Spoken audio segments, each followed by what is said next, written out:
Everyone, good afternoon to everybody. I thought it's important that we take up a subject that we have not discussed for some time. So we've all experienced this about strikes, and it happens to a great extent in Sri Lanka for various reasons. And I think we ought to just analyze this a little bit and get your views as well and your examples and experiences so that people can understand what is good about it and what is bad about it and what is ugly about it as well.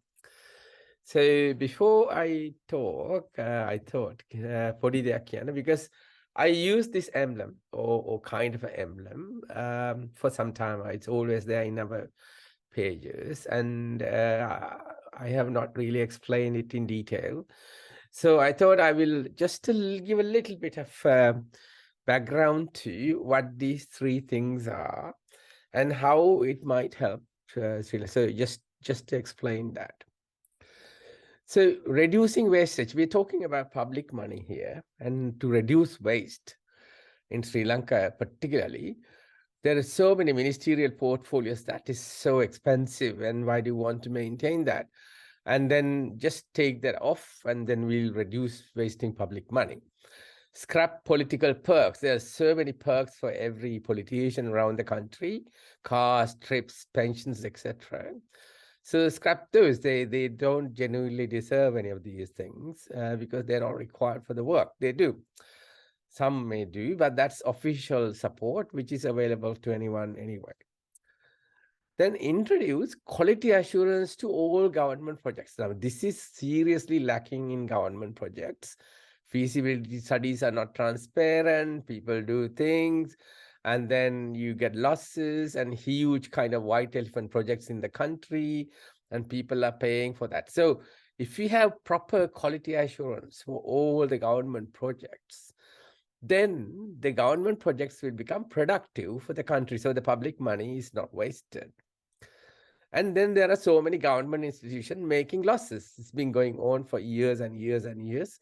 It's mainly because of lack of proper management and corruption and so on. One perfect example is Sri Lankan Airlines, which has lost so much over the years and years, and people are funding it. And those people who are funding it never travel or never use that either. So that's the situation. So this is what we meant by reduce wastage if we our country to recover. Then we had something called increased productivity. Increased productivity can be achieved by making the people produce more or be more productive for the country. Now, to do that, you can be able to do a lot of things which are not really prominent here. Say, link education to promotions in government service. Now, this is not there. Seniority is the only thing that is used. So more senior you get, more powerful you become. And then that's no good because people who are educated, capable, and do jobs don't get anything because of that. Then promote education at all levels. Apprenticeships, for example, can be introduced. Education at for adults to do other things. No, that is not really widely available. And people kind of self-learn and try to do things. So there's not many vocational training programs even. Apprenticeships not supported or not existent that much. Then introduce assistant to return to work. So people who are capable are sometimes stuck at homes because of other reasons. And why not do something like that, assistance to return to work, like, maybe childcare, going to school, whatever things that you can do, or official transport and so on. Appraisal schemes, not existent in Sri Lanka. So you use appraisal schemes to promote individual staff development. So every year you ask the staff member, what can you do more? What you need to train? And how can you improve the service? So this way, the public services, when the individuals improve, the services improve. So you need to find out that. Then support schemes to reduce errors within the services. There are so many errors within the services, and these services are usually is not exposed. The errors are not exposed. Errors are not corrected, And what happens is, and it usually happens because there are seniors, say directors who are parachuted and so on. So unfortunately, the other people who are working within has to work to correct the errors as well. So there's a huge work burden for people actually genuinely working. Then introduce feedback schemes for all government services. Now, this is something that is not there. Feedback schemes. If you have feedback where people can officially complain about something, and then you get a reply for it, you get an investigation for it, and so on, then the services improve. But that is not happening. So you cannot have quality services without a feedback schemes. Then promote freedom to innovate and act within institutions. Now, this is not actually possible very much within the institute. You just have to follow the rules. You cannot suggest anything, change anything. No is the general answer all the time. It's very difficult to overcome that. Then give incentives to people who are doing better and supporting institution development. So these are kind of things that can be easily introduced to increase productivity in the country. Then the other one is research and innovation. R&D is very poorly supported, and R&D actually needs funding, and the funding has to be increased by the government to increase research. So government has a commitment to increase spending for R&D. That's more important. And the government decision making should also be based on more facts and evidence, not just personal intuition or whatever. Then research awarding schemes must be independent. Some of the research awarding schemes are actually somewhat biased, and they will give grants to the names they know, or the names who are associated with the politicians and so on, and not really looking into the exact project proposal. So this is another problem. Then link preference to government needs. So the R&D, you can say we like more research on, say, energy production this year, then you can promote local research. That is a government need at the moment. So prioritize research to address current national issues. So any problems like road traffic accidents, for example, 9 people die in the day, every day, but nobody is doing any research to do or promoting any research to reduce road traffic accidents. So these are things that can be done. So basically, this is kind of our mission. So Leeds at the moment, our education efforts is on this mission to try to promote these things. So that's what we are doing through education. But now today, I want to introduce another thing, and that's what I want to talk about. 3 things: meritocracy, pragmatism, and honesty. Now, this is not my innovation. This is actually Singapore's secret formula of success. These 3 things, everybody follows or understands this. Now, what is meritocracy? So all jobs from lowest to the highest should be on merits. So starting from the lowest job, the highest job should be appointed on merit, including officials for politicians' offices. Now, that's most important. I have my personal experience. Once I went to a minister's meeting about a national issues to talk. So when I was coming out of that, the minister's private secretary, obviously they are appointed by the politicians themselves, was running behind me saying that the secretary, she did not understand anything what we talked about. Can I write the minute of the meeting for them? So this is kind of, so I had to spend another half an hour writing the minute for the person who should be doing that job. So this is the kind of level sometimes you have and the negativity of it. So basically what it means is a system, organization, society in which people are chosen and moved into positions of success, power, and influence on the basis of their demonstrators' abilities and merit. Merit doesn't mean that it's only the degrees that you have behind your name. Merit is performance. So you can see from people what performance, then the feedback, who says good about that, and so on. So merit is a collective word that may need definition differently for different jobs. So that is one thing, that's meritocracy. Then we also would like to have pragmatism. Pragmatism is if the cat catches mice, then the color of the cat is irrelevant. This is a way of dealing with problems or situation that focuses on practical approaches and solutions. And this is important, be pragmatic. So even, for example, I remember a long time ago when I was trying to do nursing programs, there was no sufficiently qualified nurse who can be a lecturer for nurses according to the university regulations. And then there was no one. So, but there was one applicant from India. Now, Sri Lanka has a strict policy. Nobody is allowed to work from elsewhere, no other citizen. So I went to see the immigration controller, explain the situation, but then he overrode the decision and allowed that. So see, that is kind of thing is pragmatism. But in Sri Lanka, nobody is allowed to work. Nobody's, if you don't have expertise. Say, for example, we've been talking about nuclear power. Now, if it's a nuclear power, do we have the expertise or should we get it from elsewhere else to advise who knows about the pros and cons and everything else? Now, that's something that is pragmatism. So you hire the cat who can catch mice. Basically, that's what it says. Then the honesty, check at the highest caliber and punish for even the smallest dishonesty. Now, this has happened, should happen. Say, for example, if you have a minister, okay, now the ministers get lots of perks because of needs for personal kind of support and corruption, basically. So what happens is they get supported. Okay, we'll support you to go to have a trip to a different country and come back, and somebody funds it. Now, where if that is not exposed, then it becomes corruption. Now, this kind of thing should be a reason for the ministers to be asked to step down from the position. Now, if we can act to that level, then we will be an honest nation who will try to improve.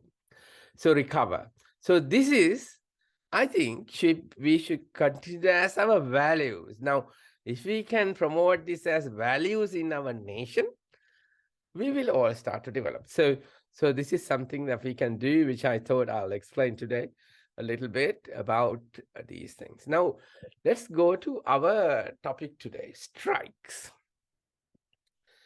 Now, the use of the English word strike to describe a work protest was first seen in 1768 when sailors, in support of demonstrations in London, struck or removed the topgallant sails of merchant ships at port, thus crippling the ships.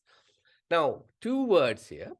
It's a work protest and designed to cripple the work. So that's a strike that started at that time. So let's go down a little bit further. Basically, it's now become an industrial action against your employer. This is what usually a strike is. So the industrial action is official if it is formally backed by a trade union. And members of that union are taking part in it. However, if it in breach of your employment contract, you're unlikely to be paid. Now, this is the proper industrial action if it's official. Now, you will be protected against being dismissed, provided your union follows the right procedure when organizing it.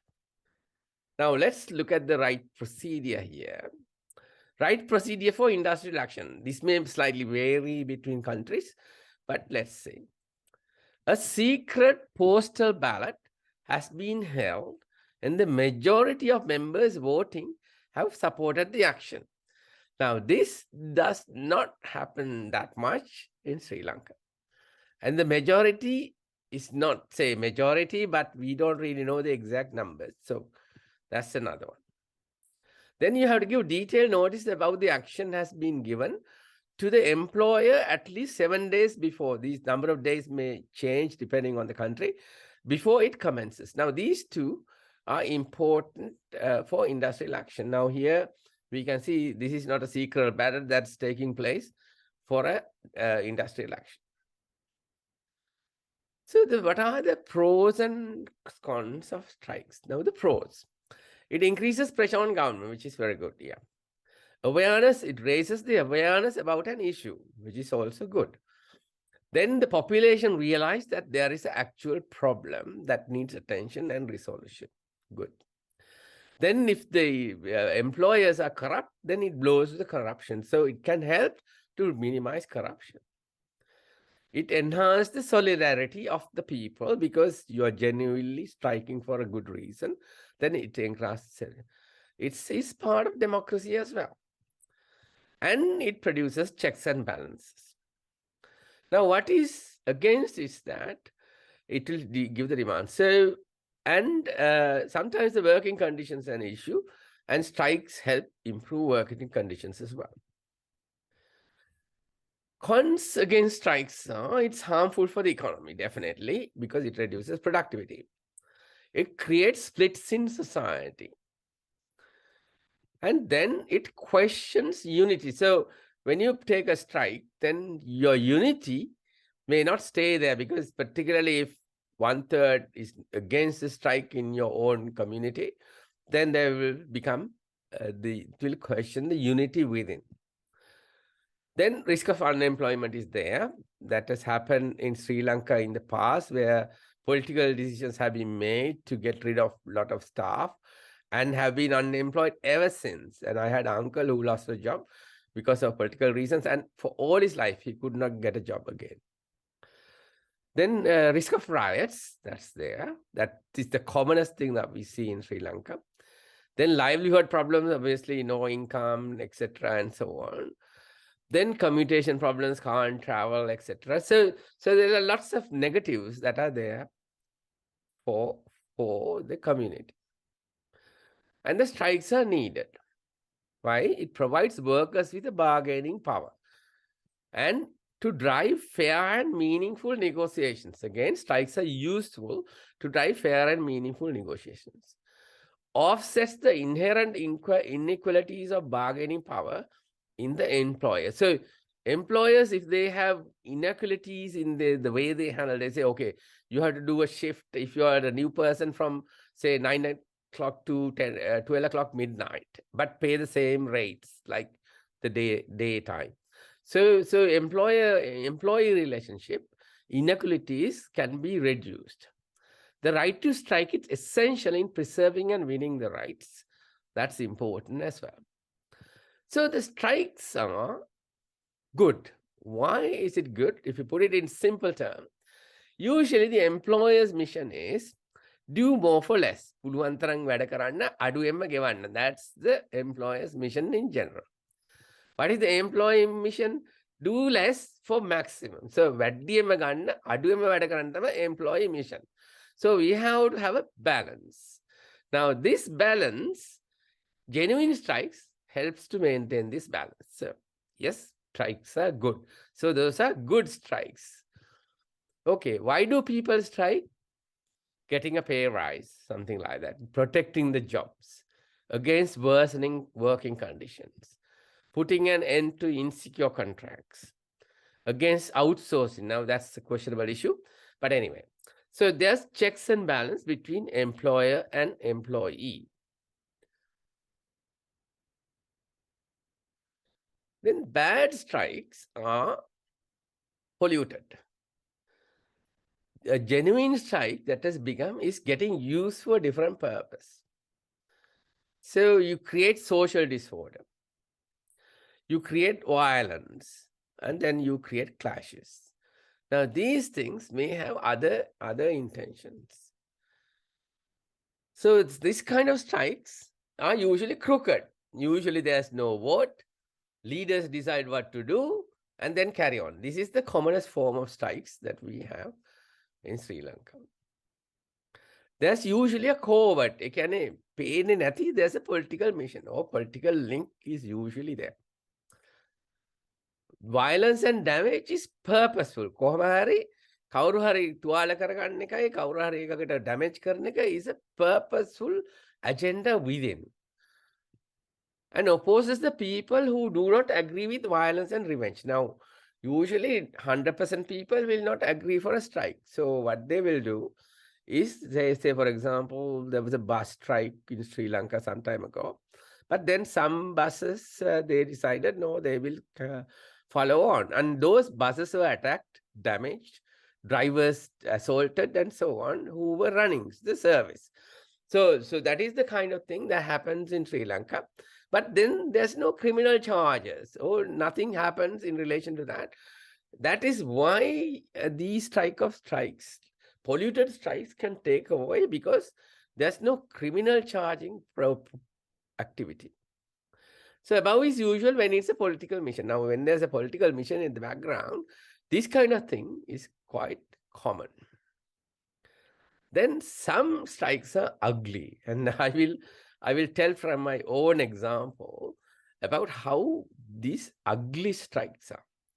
Now, this one, Saitam, is a medical school, a private medical school that was established by a doctor who's this is kind of lifetime project, with a hospital attached to it in Malambe, I think in Colombo. And then they took the students as well through a government recognized using the same quality assurance for admission. The reason for this private medical school is that they have chartered flights. I'm telling you, chartered flights taking students from Sri Lanka to different private medical schools abroad. There were places in India, as in Manipal, there were places in Ukraine, and even today there are places in Belarus taking these students. So the money that is there in Sri Lanka is getting drawn as dollars to support the students' education. Now, for education, that's fine. But why not, if you had the same kind of level of education in Sri Lanka, that all that money that is going abroad and wasted will be retained, and that will be more profitable from what. But the government medical institutions did not like this idea. So it does not involve any of their people, but nothing to do with it. They started protesting against this, and then the medical students were promoted against this as well. So they started protesting the medical students. So these students came off studies for about 1 year against Saitam, so that the government had to just keep the medical students educated after that time. So a 5-year course became a 6-year course for the medical students who were protesting. And ultimately, this was closed. So this school was closed in total. So there was a major destruction to the children educated here. In this particular Saitam medical school, they had to be transferred under a lot of protest to a military medical school. Then major disruption to children educated in other universities, because they were promoted to strike all this time. Then there was loss of money to the government, because the people had no service, and all the people who were government universities, who were teachers and everybody else, were supported by usual government payments. 1 year delay in medical education, social disharmony, anger, damage, and there's national loss. So this is one strike that was promoted by a group of people for something totally different, and not by a vote also. This is another one. I was personally involved here. This was happened in 2005 to 8 or even a little beyond. The Sri Lanka had no degree programs, no university degree programs for any of the nurses, pharmacists, or medical laboratory scientists, radiographers, and so on in early 2000s. So my need at that time, I was there, my need was to have a nursing diploma program so that the critical care services that I was involved with can improve. So when a 2-year diploma program was suggested and designed at this time, with some kind of request from the other people, like who were medical laboratory science, radiography, physiotherapy, and so on, to establish some kind of training program for them, because you need a university degree if they want to register for a PhD, if they want to go abroad, and so on. You cannot do with a vocational training program. So this is the need, and then we were trying to design it. This is a University Grants Commission in Colombo. And this was one of the meetings that we had to discuss the diploma program for the nurses, and the government changed during that time. This is 2004. And then who suddenly walked into this meeting was the Director General of Health Services over here. This is Minister Nimal Siripala, and this was the UGC chairman who was there. He walked in with a camera crew, and I was there at the background down here because I had to present this proposal. And you can see Professor Carlo Fonseca sitting here as well. So they then proposed, no, we don't want to do 2 years, we'll do 4 years of training program. Okay, good proposal.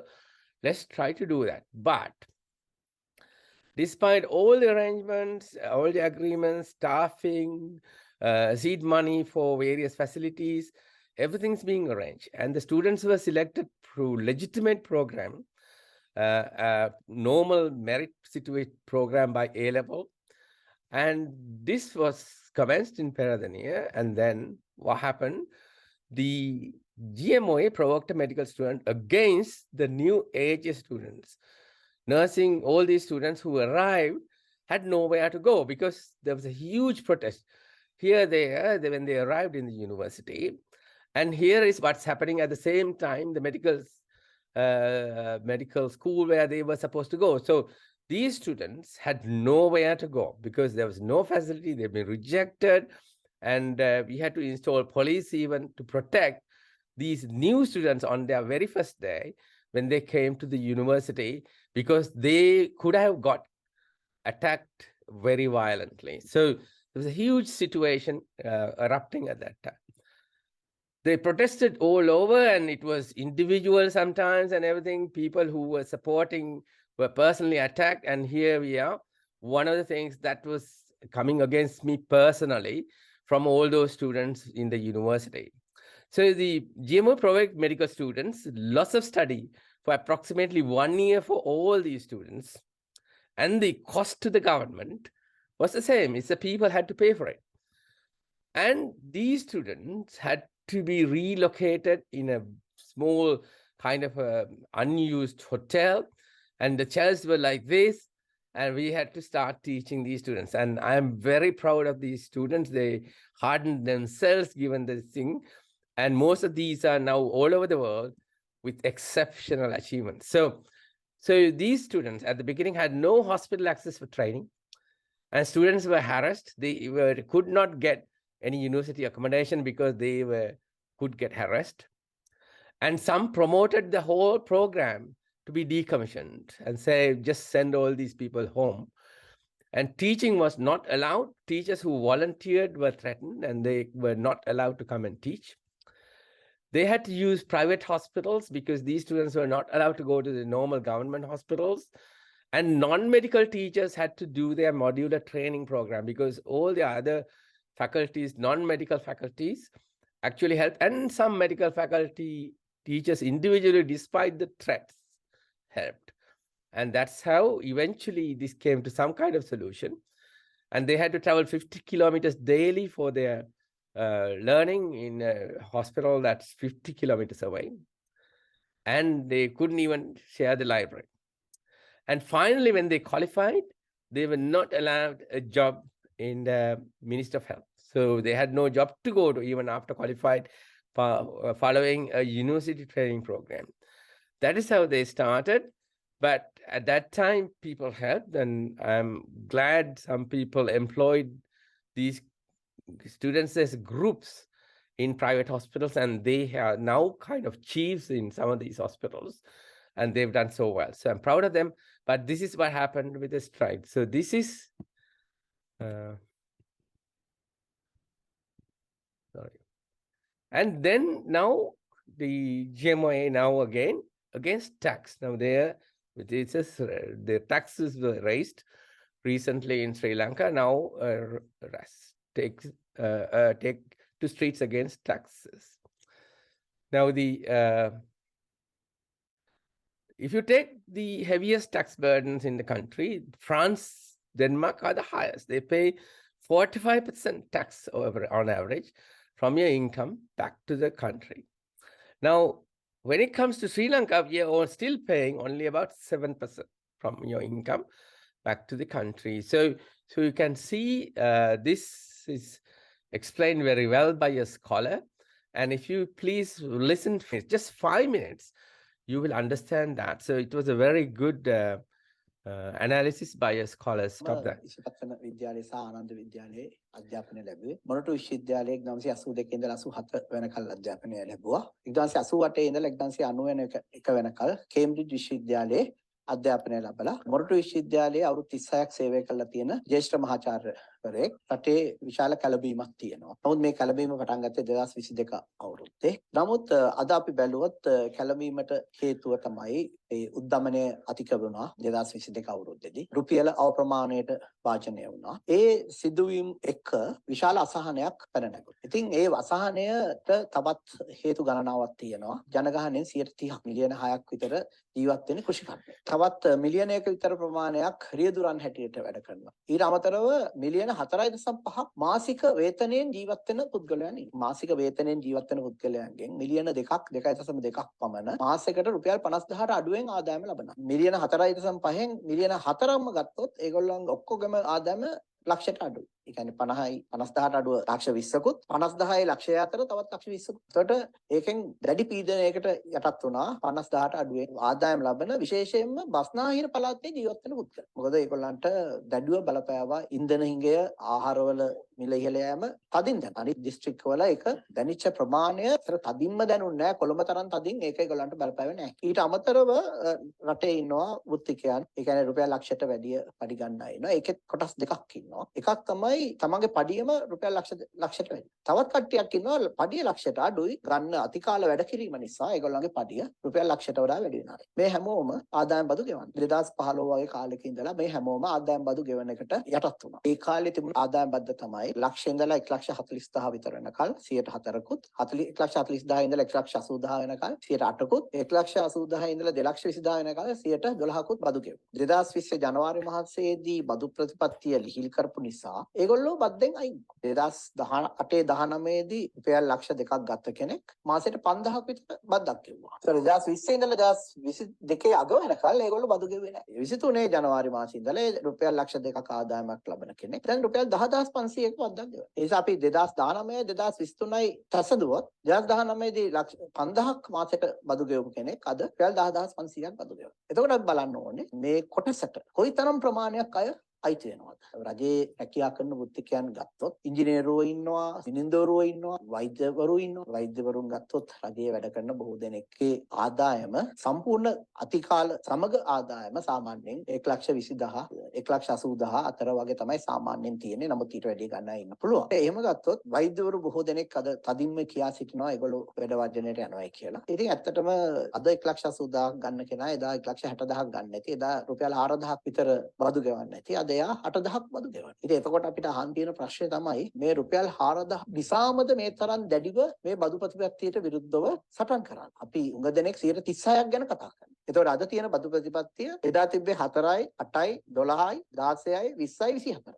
අද තියෙනවා 6යි 12යි 18යි 24යි 30යි 36යි. ඔය 36 කියන එක ලක්ෂ 2ක් ගන්න කෙනාට අදාළ නැහැ. එයාට අදාළ 106 12 18 2,50,000 3 ලක්ෂ ගන්න අයට තමයි 120 24 30 වගේව අදාළ. ලක්ෂ 3මාරක් 4ක් ගන්න කෙනෙක්ට තමයි 136 අදාළ. වේනේප්ට ගෙවන බද්ද ඇත්තටම අදාළ රජයේ සේවයේ නියතු අයගෙන් තාමත් 14කට තමයි 136. බොහෝ දෙනෙක්ට ඒක අදාළ 6ත් 12 18ක් කියන ඒවා. ඒකෙත් අපි යන්නේ එකපාරටම 118ට යන්නේ. ලක්ෂයේ ඉඳලා 1,40,000 වෙනකල් 6කට යනවා. 1,40,000 ඉඳලා 1,80,000 විතර වෙනකල් 12කට යනවා. 1,80,000 ඉඳලා 2,20,000කට යනකොට තමයි 118. ඇත්තටම ලක්ෂ 2ක් පඩිය ගන්න කෙනෙක් 10,500ක් බද්දක් හැටියට ගෙවනකොට එයා ගෙවලා තියෙන 105ක බද්දක්.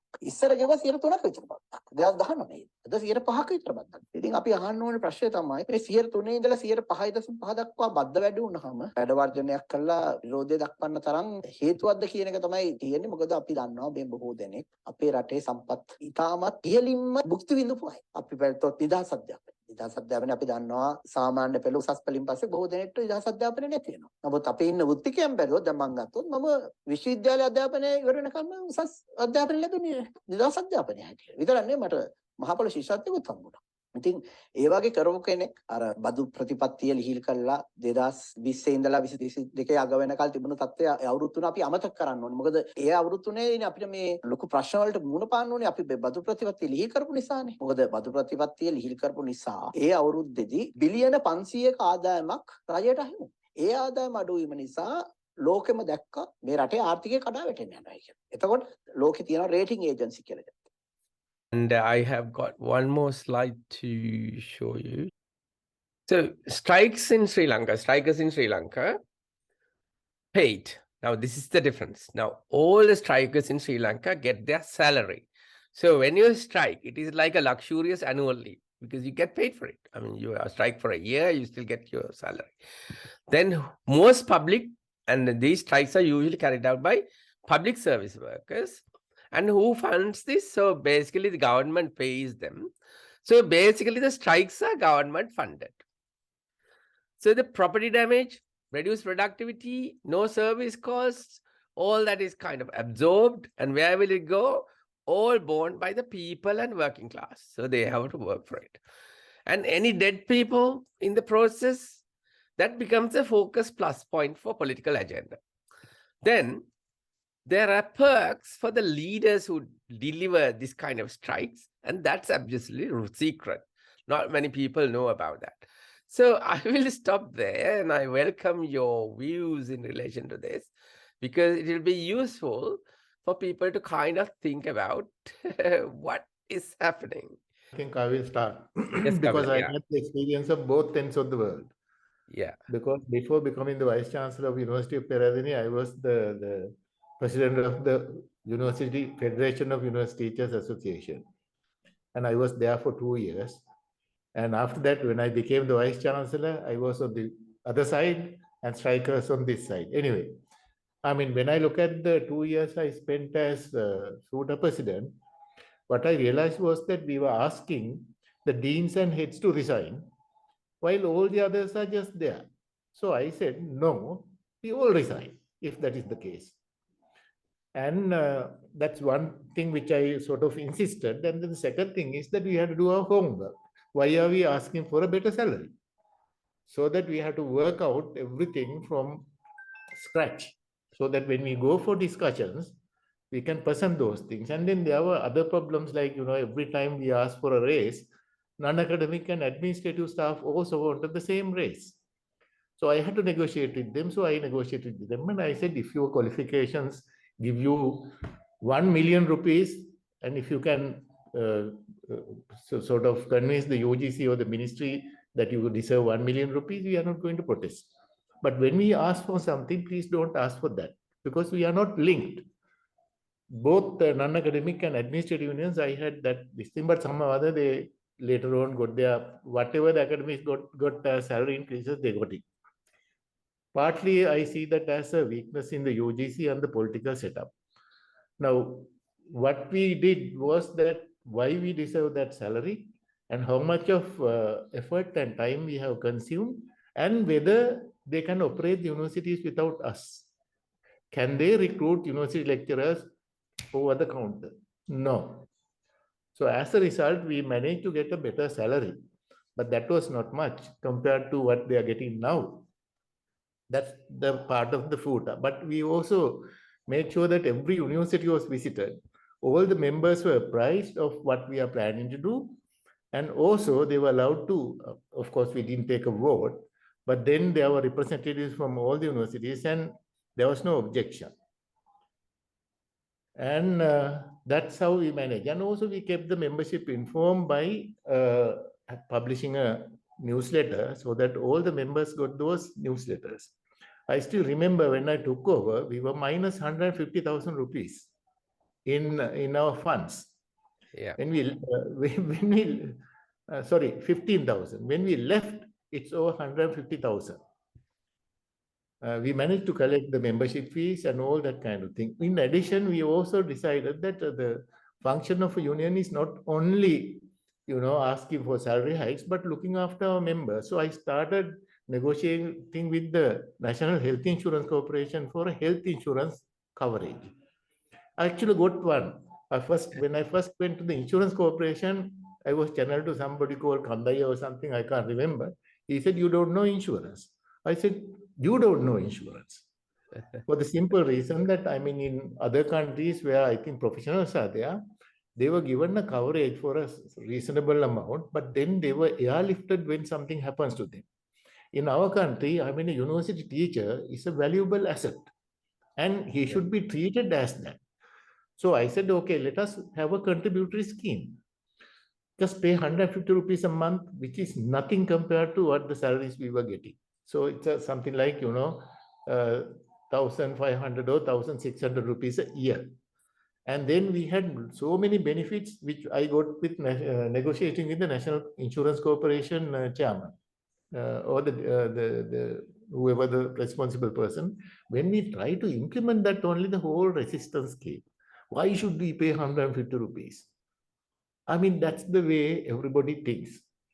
I was thinking in a different way. Why should we always asking the government to look after ourselves? We should also be able to look after ourselves. I said, okay, in the case of a strike, if we all walk out, how do we manage to save our membership? They have to eat, drink, whatever, and we have to look after their families. And this, let us create a fund for that. For that also, I requested whether they would like to make a contribution. Forget about it. Nobody contributed. But I learned this from Thondaman. If you look at Thondaman, Mr. Thondaman, in 1948 or 49, he started his union work. He was collecting 7 rupees and 50 cents from workers, nearly 200,000 workers. Imagine for how many years, and the fund he had, and he could take all the workers out of estate sector, and the estates will come to total standstill. And that was his negotiation power, because he made sure that he has a sufficient fund to look after his membership. I mean, these are some of the things which a trade union should do. I'm not saying that all what we do is right. Then when I became the vice chancellor, I had to face the non-academic academic strike. Every year, 1 month they go on strike, asking for a pay hike, and they come back with, as you said, full pay. And they also do, lift their thumb to me and go. And finally, I mean, that I saw as a weakness in the UGC, because at that time, I don't want to mention names, the chairman UGC just caved in. They were given vehicles to go to their meetings. And finally, when they came, they got the salary also full. Those were part of the negotiations. And fortunately, this thing reversed when Gamini Savarnayaka became the chairman of UGC. He decided not to pay them during the time. They didn't work, and the whole strike became a flop. You see, if you are not working for a month, you are not going to get a salary for a month. And that is a good lesson, because I remember telling the leaders that what you all are doing is wasting university resources. Yeah, that's one of the things that if we can do, in the labor laws, if you say, if you're on strike, you don't get paid on that day, if it's there as a rule, I'm sure most of the strikes will become good strikes so that it helps the country go back on the correct pathway. At the moment, it's really bad because everything has got a political wing somewhere at the back, and that's what happens. And as you said, so obviously you tried to create a good strike environment, but obviously you got protests against that as well. So then the second thing I would like to say is that, well, I noticed that most of the workers are not coming on time. So I decided to introduce the machine so that you get the thumbprint, and as a result, you mark your attendance. Now, academics were totally against this. They said, no way, we are working till 2 o'clock in the night, 3 o'clock in the night, and how can we do? I mean, it's a simple question of putting your thumb so that they know that you have worked. And the first protest came from the non-academic staff. And they refused to, they went on a strike, and I said, no, as long as you are on strike, and if you are not signing my book, you are not allowed to enter the workspace. Then they came back and said, okay, we are ashamed to stand in a queue like that, to put your thumb on a machine. Why don't you have a book so that we will all go up to the first level of the Senate and then we sign there? I agree. And they were signing those books, and then again they went on strike. And then we went to the Labor Commissioner, and I said, okay, he asked the question, If this is a serious problem, why don't you introduce machines? I said, I will do that tomorrow. Immediately the strike broke off and they said, sir, eka karan depa. Api assam karannan kiyana thanaka. That's true, So- but still, people abuse when they want to. I mean, there are people who will put their finger and then go and work elsewhere and come back in the afternoon and put their That- finger again. Yeah, that part also is there. And also I feel sorry when I look at when I visit the faculty and some of the faculties, that now they are getting huge salaries, but most of the staff are not there. Yeah. Now these are academics, you see. So I was thinking to myself, my God, how can you change the system like this? They are busy with their own work, getting children from school, dropping children to school, or doing their own private consultancy or whatever it is, and not available to the students for discussion. Part of the student unrest is also that. If you look at the arts faculty or some of the faculties, worst is they come only for the lecture.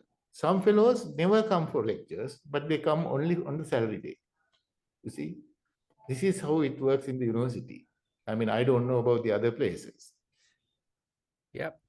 So that's the weakness when you don't have, say, promotions and everything that I suggested that should be linked to education and performance and everything else. So this was a situation because the jobs retention was not linked to any performance after they got permanency. That's what's happened. So there are lots of weaknesses, but at least we are talking about strikes. If you don't get paid for the strikes, so at least there is nothing for the government or the people to pay for the people who are on strike. So that will become more genuine strikes if that is the case. And it's not easy for a political wing to come and promote something in a group with a leader who supports them. So yeah, I think the part of the problem is the leadership. I think the leadership, if they are genuine and only working for their membership, welfare of the membership, they are thinking of welfare of their membership, then those strikes are actually good. Yeah, but exactly. If they are somebody else's agents, working on a different agenda and taking the entire system into how do I call it, a stranglehold, I think those strikes are not welcome as far as I am concerned. Yeah, that's very good, Kapila. Thank you for that comment. Any other comments on this? How to get by, how to improve, and get the focus back on kind of good strikes rather than the bad or the ugly ones. Actually, Chula, Yes. I had personal experience in the private sector of dealing with unions in Sri Lanka. Yeah. I mean, obviously, it was into the late 1990s that I got involved in a senior management capacity, by which time, trade unionism had sort of been here for a long time. And what I saw was that most of the agitation was to retain absolutely crazy work norms and benefits, right? Now, if I say, in the company that I worked earlier, before my time, in order to change a bulb in the factory, the work norm was that there should be 4 people. Okay. One guy to carry the ladder, one guy to change the bulb, the third guy to bring the bulb from the stores, the fourth guy was the supervisor. Now, obviously, I don't know, in the 1960s, 70s, those sort of work norms may have been tolerable, but obviously in the 1990s, it was never possible. So to trying to get that type of change implemented in companies which had the mindset like that was very, very tough and difficult. Once I can tell you, after the war ended in 2009 and the North became accessible, our lorry drivers, in order to deliver ice cream or whatever the food, the products we were manufacturing, used to take more than 2.5 days to come back, to go to Jaffna and come back, claiming rest norms. And all that time, after 8 hours, they are on overtime, double time, day in lieu, all the perks, So we said, okay, this cannot be correct. So therefore, we wanted to install the GPS to monitor. And they were absolutely against it, which we couldn't, The only trial one that we did, they vandalized it. So, that is the norm of, unfortunately, our trade union leaders and most of the trade unions in the private sector are JVP dominated. I mean, JVP has taken over now in the company where I was. Those days, Thunderman's guys, the CWC was the most powerful, but over the years, JVP had managed to somehow or other get in and, take away. And then, I mean, we were dealing with two unions, which made things even more difficult. And so, dealing with them, I mean, during my time, fortunately, there was only one strike, but that was also the Wildcat strike because some posters had been pasted against the company on our factory wall, which we got them removed. And for that, and the thing is, in dealing with these strikes, sometimes the management in Sri Lanka was also a little bit not stern enough. I mean, I found out that on the second day of the strike, we were still providing transport in the morning and night and food for the strikers. I said, are you bloody crazy? Stop the whole damn thing.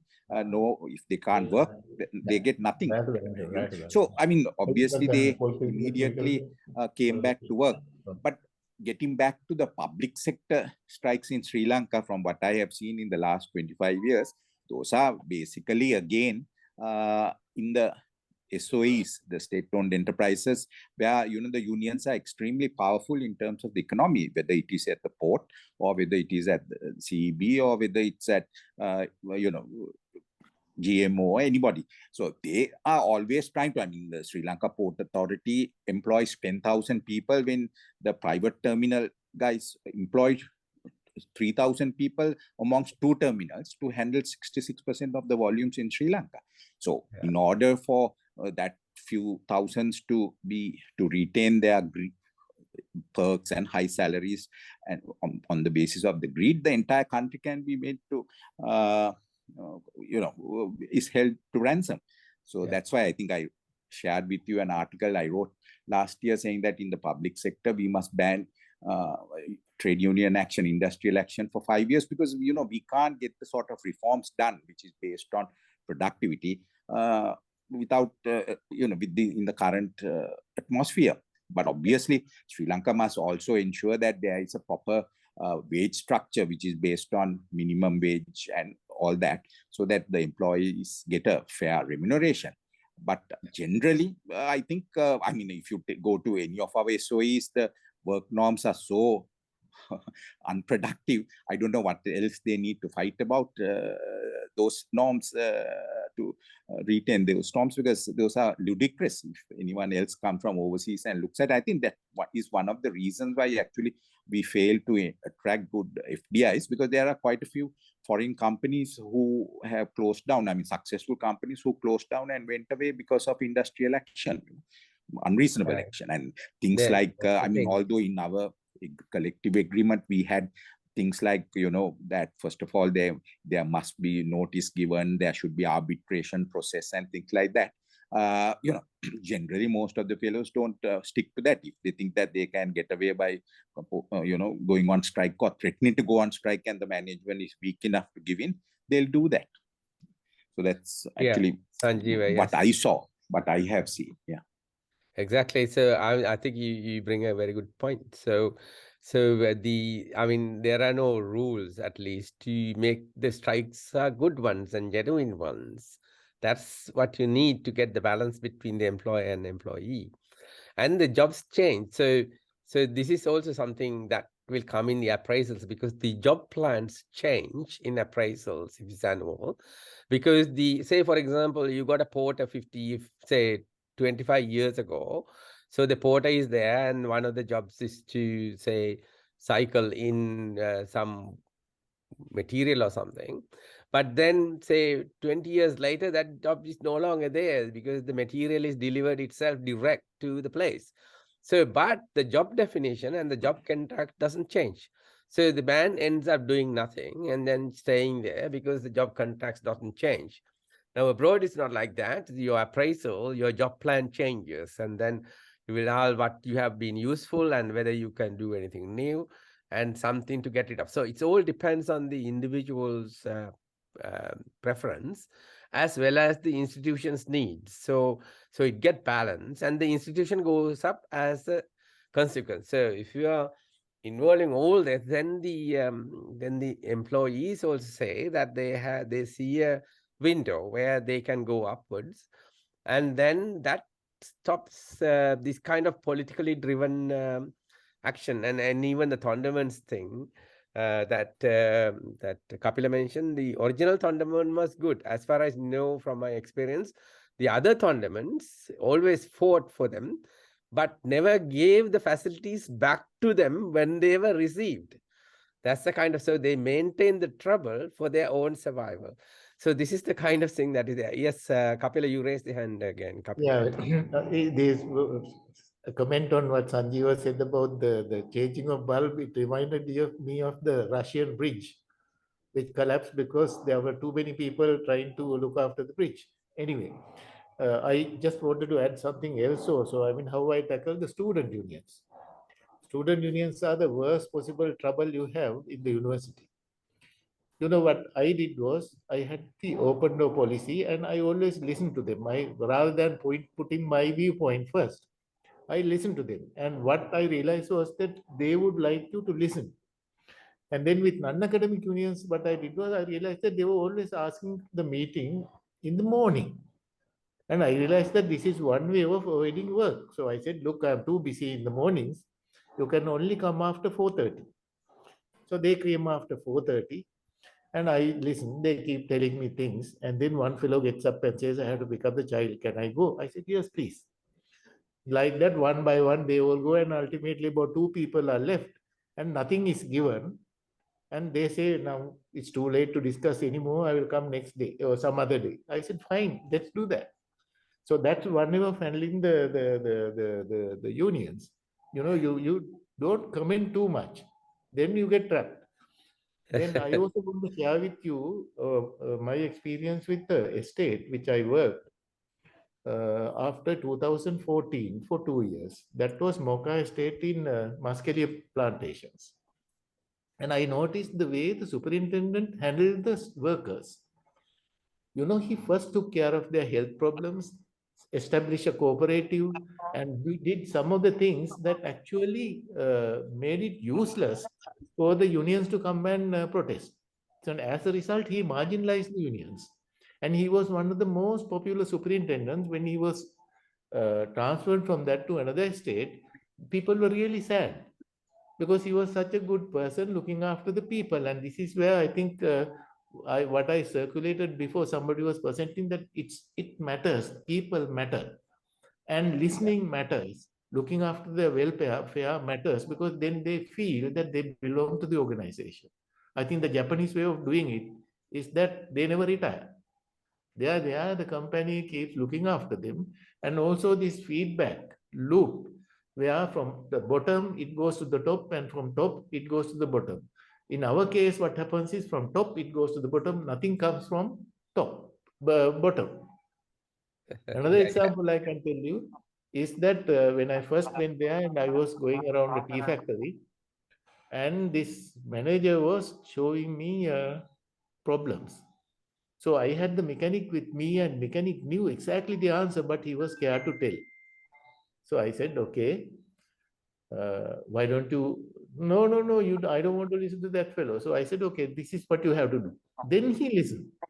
But that mechanic was perfectly solid. He could have done the job, but he was never listened to. You see, these are some of the problems. I mean, he was a very talented mechanic. Yeah. Thank you, Kapil, for sharing all that. And then I was lucky once to be in one of your meetings with those trade union fellows. I happened to be just sitting there at this happened. It was an afternoon, 4:30 or whatever you call it. And these people arrived, and then suddenly, as soon as they arrived, and the vice chancellor, obviously, you were there, and then they said, "Can we?" Then you got a call. I don't know whether it's a range call or not. Whatever, you answered the call and said, I'm a bit busy. I have to answer this. But anyway, I'll be back in a second. And you went out and tell the secretary to say, get some tea for these people. So, but you were not back for half an hour. But what you really allowed was a clash between the participants who were meeting for the first time, and there was a huge clash developed when you were not there between the two groups. And by the time you came, the original problem was forgotten. And I was laughing to myself. Anyway, Dharme, thank you. So Dharme, yeah. Thank you, Jula. It's good to see Kapila and Lakshman here. I just want to make few comments here. I think our Sri Lankan community need a huge change of attitude. We are suffering from three things. Our community has tremendous amount of jealousy. The one example is the GMOA strikes you mentioned against the allied health science, because Peradeniya was trying to do it with my university here, Sheffield Hallam University. So I knew about it. And obviously, when I came across Chula was the person who did it, I was so impressed, Chula. That is why I started to work with you, because I did a little bit of work when you came to give a talk. I wanted to find out who is Chula Gunasekara. And I got that information. I was so impressed you did it. And why our doctors don't like our nurses. You know, when they do a degree, they will do a better job. Why they are jealousy? It is jealousy, nothing else. So our society suffers from jealousy. That is number one. Number two, selfishness. Our people are very selfish. I was reading, I think it is this Sanjeeva's article who wrote. I agree with a lot of things. During my early 1990s, I came to Sri Lanka with a higher education link program. Some years, this is mainly to promote renewables. Lakshman knows very well, we work together. And I came 2 or 3 times. I don't want to mention the name. One night, I stayed in Colombo with a very senior person. He was the chairman of CISIR, and he was the scientific advisor to the president. You know what he told me? 2 of us sat down before the dinner with a drink, and he told me that maybe we can't develop this country. Why? Number one, because of doctors. They have the highest salaries in the country. They can do private practice, but they still ask for more salaries, more perks, and when the government is resisting, they strike. And the patients die in hospitals. Number two, it is not only doctors, engineers. Engineers says that we are also powerful, not only doctors, and the CEB engineers, when they have strikes, they switch off the national grid. Country goes back by 10 years. So in Sri Lanka, everybody wants to bring up their child to become a doctor or an engineer. All the others are useless. That is the attitude. We have to remember that. That is selfishness, no doubt, because they are working with that selfishness. Let me take one example. CEB, that is my energy area. There are so many other companies. I was listening to these COPE committee meetings. So these are important information. Senior engineers' salaries 5 lakhs to 9 lakhs per month. What is the salary of our teachers? What is the salary of our junior doctors? What is the difference here? And what I was surprised was their income tax was paid by the CEB. How come?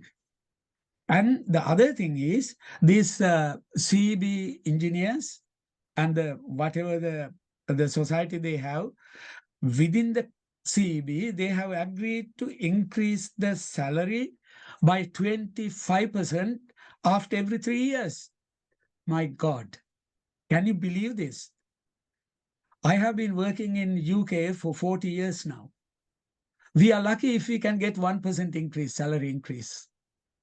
We work without any increase for 3-4 years. This is a developed country. How do you get 25% salary increase within CEB? That is greediness. That is greediness. So we suffer from jealousy, selfishness, greediness. I think we need to change our attitude. One final comment, because Kapila was mentioning about salaries and things. I completed my PhD in 1980. When I came to the country, I finished my PhD before 3 years.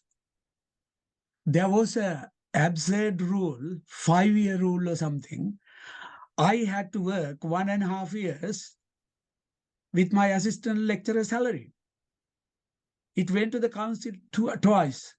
It failed. It frustrated me because our system allows people to stay away from the country. When they come back, they don't support you. So that frustrated me. And then there was another one. Peradeniya University has beautiful accommodation for academics at different levels. All the professors and senior people set up there for life, stay there. They pay 100 rupees per month and they rent out the annex for 300 or 400. And people like us who came to the country, my salary was 2,500 rupees. And I had a flat, I was paying 1,000 rupees in Kandy. How can I run a family with 2 children? So I struggled. But Lakshman is the first one who built a house in Dangolle. I did the same. But even then, you are paying more than your salary. You are left with 1,000 rupees per month. So I was lucky.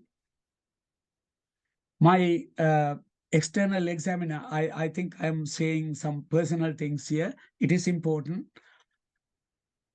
My external examiner to the thesis offered me a job, sent me a work permit home.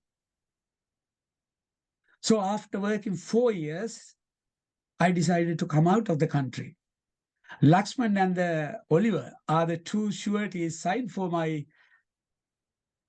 PhD scholarship. I wrote to them, I left, but I didn't left quietly. Because my brother-in-law was working in the medical faculty. He said, Dharme, fine, you're leaving, but write a very strong letter to the system so that they will increase the salaries. University salaries didn't improve for 20 years by that time. So that night I sat until 3 o'clock in the morning, wrote a letter, wrote to the Vice Chancellor. During that time, Professor Pandita Ratna, I knew him personally because I taught his daughter physics. So I was so close to him and he took it very seriously. I said, these are the reasons. I have served 4 years. My bond was 8 years service. I'm leaving because of this. I'm leaving with a heavy heart, but I'm leaving because of these reasons. Poor salary, poor accommodation, poor research facilities. I was fed up with teaching only. I wanted to do research. Lakshman knows it very well. We went to Colombo when IFS started in a car to see the start research. So we struggled. And then what happened was, since Professor Pandita Ratna knew me personally, and I left, and he took it very seriously. And I said to him, I have served 4 years, but I will pay the full bond. And I did it within the first year. Within 12 months, the salary went from 2,500 to 12,000. If I had a 12,000 rupees salary, I will never think about leaving the country because I already had a house in Dangolle. And after that, the salary went up and up and up. Now there is a huge salary for academics in the country. I think this story, no, only Lakshman and Oliver knows this story, and the senior people. Now, I fully agree with Kapila. Lot of academics in the country have huge salaries. They are not in the department, they do their work. So I think this kind of attitude must be changed. I will stop there. I said a lot of things from my personal life. That is my experience. I'm glad I left the country because I am doing a lot of things which I can't do if I'm a professor in the country. Here, I am doing a lot of things. I am very happy. When I left from Katunayake Airport, I had a lot of tears in my eyes. But now, after all these years, by looking at what I am doing, what I have done, I leave Katunayake Airport, looking through the window, I am smiling. I'm a very happy person. I think I thought at the first I had free education. When I leave the country has lost a lecturer. But during my time, I have arranged 6 scholarships to train 6 academics in the country. 3 of them are in the country, other 3 are outside. It doesn't matter. It is not a brain drain, it is a brain gain. I will stop there. So I have done my best. That is why I am shouting on things when I speak. Thank you, Chula. Thank you. Thank you for sharing your experiences. And I mean, I didn't want to share anything. When I went as a senior lecturer job with the qualifications, my head of department in the appointment rejected. And then my appointment was vetoed by the then chairman. And then that's how I got appointed as a lecturer.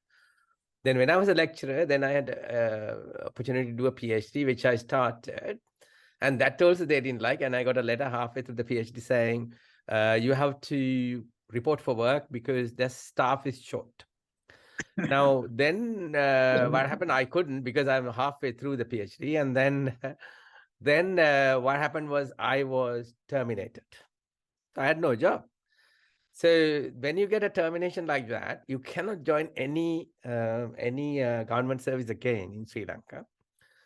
So it was very unfair. Then I went to the ombudsman. And after a huge argument, the ombudsman said the university has broken the regulation because the 2-year bond that I signed, they have to look after you during that 2 years and not ask to come to work. So they breached my bond, basically. So I was reinstated. And one condition, let him finish his PhD and then reinstate. That was what I got. So that's how I went back to Peradeniya. So that's a little bit of experience from the past. Yes, Lakshman. Lakshman, you raised your hand, Lakshman. Yeah. Thank you, Chula. It's quite interesting to listen to these short stories. The 80s, 90s. Yes, I was listening to Kapila first, and then Dharme, and then Chula regarding the allied health science issue. So I remember all these developments. But with regard to today's forum, we have 5 people. 4 of them have expressed their ideas, kind of, I get the anti-strikers feeling. So let me take a slightly different attitude. Yeah, that's good. Yes. Yeah. First of all, Chula mentioned to start with, Sri Lanka doesn't have a proper promotion scheme, and it purely depends on the seniority. So whether a person works or not, contributes or not, he will get the promotion depending on the years of service. In many different countries, developed countries, it is the performance-based promotion system which is in practice. So there is something missing. And also funds for research and development by the Sri Lankan government is nothing, hardly anything. And also Sri Lanka, now we know, Dharme knows, Kapila knows, Chula knows probably. In Sri Lanka, we do research, which is confined to the laboratories, university laboratories, and end up with a research paper and produce a MPhil or PhD graduate, and it doesn't go beyond that. Sri Lanka is the only country in the world, as far as I know, we don't have postdoctoral positions in our system. No postdocs, compared to many developed countries, and also India, China, large number of postdocs. So there's a vibrant research atmosphere. Here we don't have postdocs. We don't have a R&D and commercialization phase in Sri Lanka. So all our research stops at a research paper and producing a MPhil PhD graduate. It stops there. Hardly anything goes continues up to the R&D and commercialization level. So these are some of the weak points. And also corruption. I think Chula mentioned somewhere, corruption is, I think, deep rooted in the present day society. It's deeply rooted, and probably 90% of the society is corrupt, I should say. It will be very difficult to get it back to normal. Right from the top person down to the peon or the laborer, its system is corrupt. So that's a very serious issue. Whatever the government comes into power in the future, unless there is a system change, very critical major change of mindset of the people, it's going to be difficult game. And also somebody mentioned the taxes, that Moratua professor, taxes before 2020 or up to 2020 was also high. There was no protest by the workers or the society. That tax system was introduced during the Mangala Samaraveera's period, but the new government of Gotabaya took that tax system away. And what they have reintroduced is, for the present one, people protest, all the workers protest. What they would have done was to retain that, reintroduce. The new tax system, of course, nearly double that rate of payment. So I would have liked, now Chula presented a video clip by the Moratua professor, right? Yeah. Would have liked if a similar video clip from the PUTA, or sorry, FUTA. There were a couple of interesting discussions last week of FUTA people justifying their strike action, and there are certain points. Rather than taking the strike in isolation, this strike has to be related to the present economic crisis, and then the burden the government or the IMF or whatever has put on people's daily lives. So one Dr. Devaka Veerakorn, maybe Kapila knows from Colombo University, he gave a very, very interesting analysis, a very balanced analysis of why they are asking for higher salaries, because especially the young people, young lecturers, they have come just after maybe 2-3 years of postdoc or PhD from outside in developed countries. They are the people who started returning to US or Europe, because they are the worst affected with their salary, and they have to start putting a house, buying a vehicle, put their children into schools. So and also their budget is already fixed. So on top of that, if they take out even 20% or 25% of their salary, it will be they feel it's a big burden. So there is a positive side to this strike. Of course, they will disturb the economic activities of ports and CEB and all that. But there is an element of, we have to take it in isolation, not in isolation, but in combination with the economic crisis. So what they say is, why not tax the big companies? They have evaded tax, millions of rupees. 4 or 5 big companies have not paid their taxes. So why not take action against them? rather than putting the whole burden onto the professionals of the country. Right. So these are some of the ideas. And Okay, thanks, Yeah. Lakshman, for bringing that up. Number one, can I ask, could you possibly contact Devaka Veerakonda and then he can listen to what we discussed today and prepare Yeah. a presentation on the other side, which might be helpful if he does that. Say that it will be recorded because it will be more widely useful as well. that was a very balanced. Yeah, so that's good to listen to the real situation from someone like that, because the FUTA meetings are not outside; they're not public meetings, so we have no access to FUTA meetings. Okay. So that's one. If Devaka can talk, that will be a very good thing. And corporation tax. We have not really discussed corporation tax. I'm sure Sanjeeva will be able to update at a later time or when we can discuss about the pros and cons of corporation tax. And third thing about corruption, I have to just mention one incident. So I'm putting from personal experience. When I left Sri Lanka in 2012, my accountant told me that I had overpaid tax by rupees 500,000 and I can get it back. So I asked my accountant to put a claim so that I get the 500,000 back. Then I got a call saying I have to meet the commissioner in Kandy and go and meet her.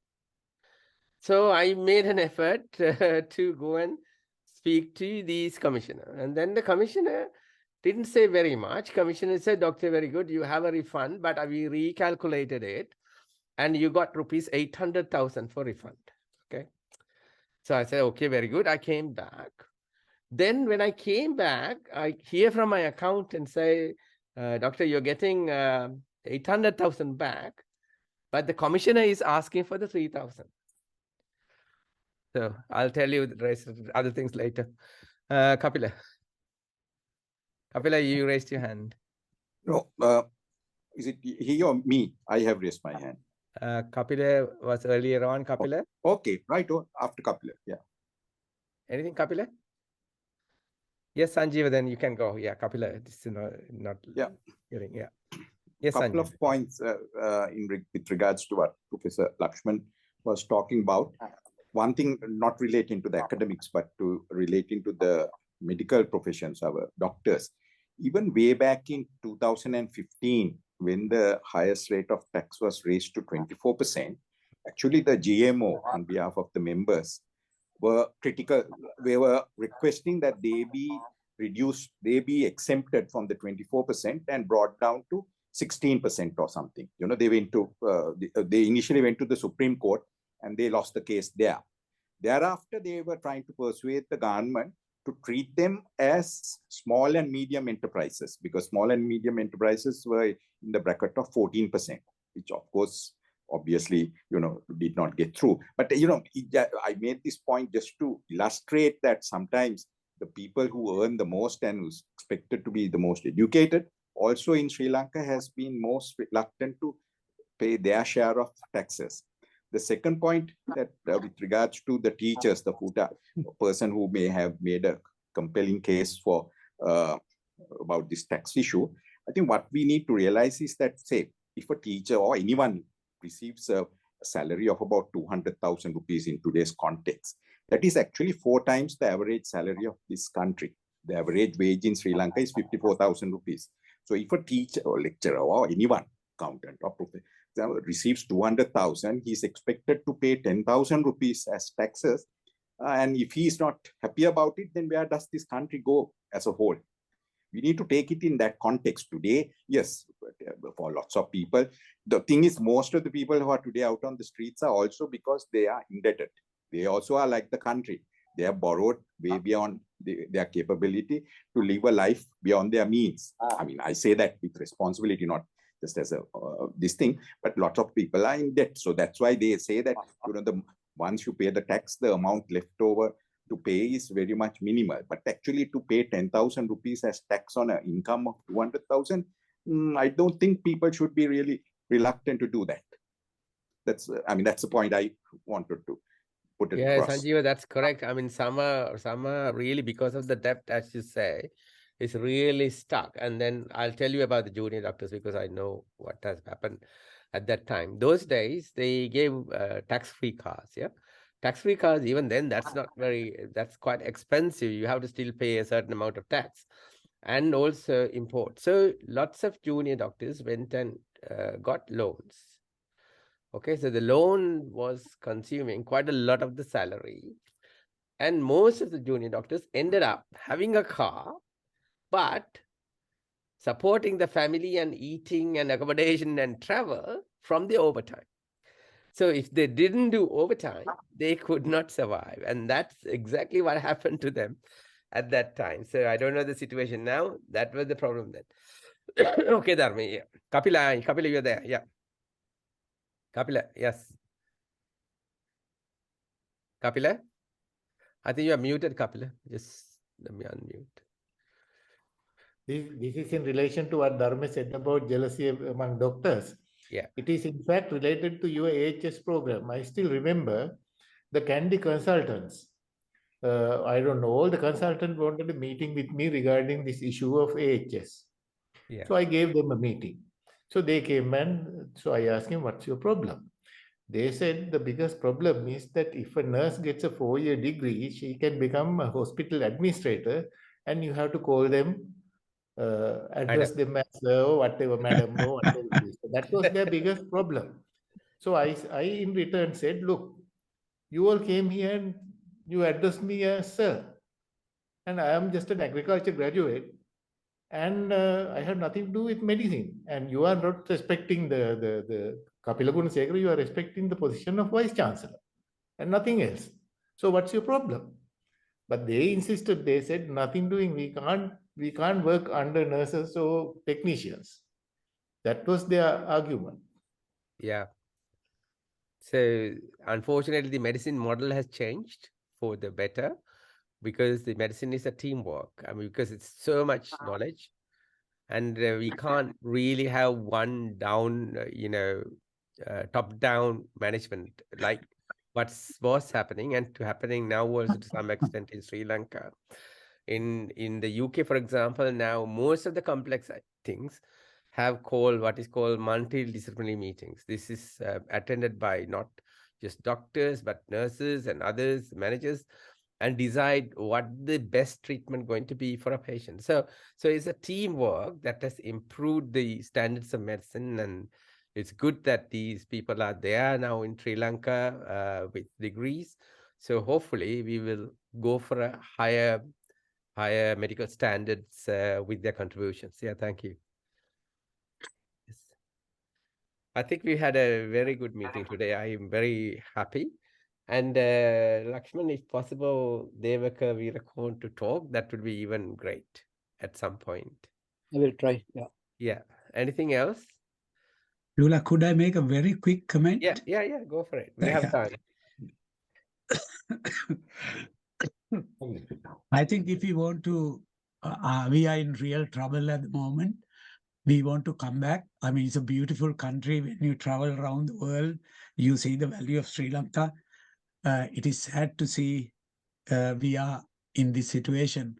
One of the very senior person from India asked me, Dharma, your country has over 94% literacy rate.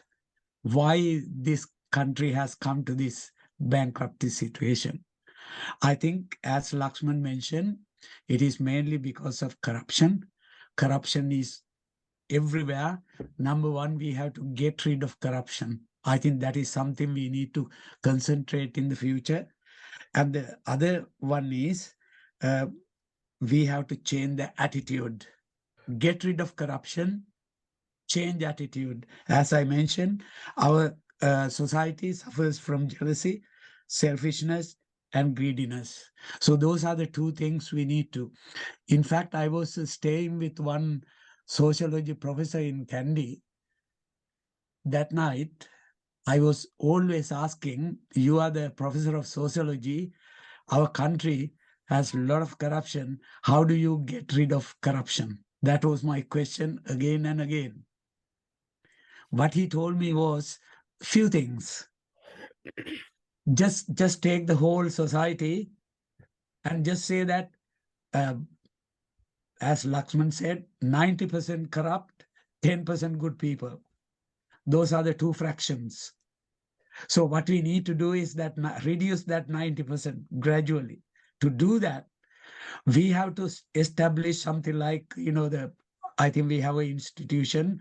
If you have a corruption zero, you don't want to tolerate any corruption at all. You need to bring that. That is number one. Number two, people in the country should talk about it openly, oppose it. I was going to Maldives during those years, and everywhere I walked, I saw a huge poster. That poster said, corruption spread like virus unless you stop it. So it is everybody should try to stop it. So that way, when you talk about it openly, when you oppose people become afraid. That 90% gradually goes down and down and down. So good people, that fraction increases, but we cannot completely remove corruption from any society, but we should minimize it. I think that is the way we should, perhaps we should have another discussion, how to reduce corruption in a country. Thank you. Yeah, Good that suggestion, will be good a suggestion. good discussion, Dharma, and I'm happy. But I'm not, in the Sri Lankan context, I'm not that pessimistic. The reason is, Sri Lanka still has a top-down role model. So if you get a president or a prime minister or someone who is openly against corruption, then the most will follow, so on, even without a rule. So that's the kind of advantage you have in Sri Lanka. It changes very fast. And also the general public is quite amenable to education, and then they change their stand as well. So that is my personal experience. So we can still recover the country fast if we get something like that happening. We'll see. Anyway, what That is the problem. That is the system change we need. We need a top leader like Lee Kuan Yew who opposes corruption. From That's top, what we I have put to- Lee Kuan Yew's values at the beginning. So we also try to use it. All right, thank you very much. I think we had a very good session, and I hope it will contribute. And let's also listen to the other side of the story as well. And then we can argue in one day. And then these things actually make a very good impact to get our thinking going, because we learn from each other. And thank you all. Thank you very much. Yeah. Thank you for today. Thank you. Thank you. Thank you. Yeah. Bye. Bye. Bye.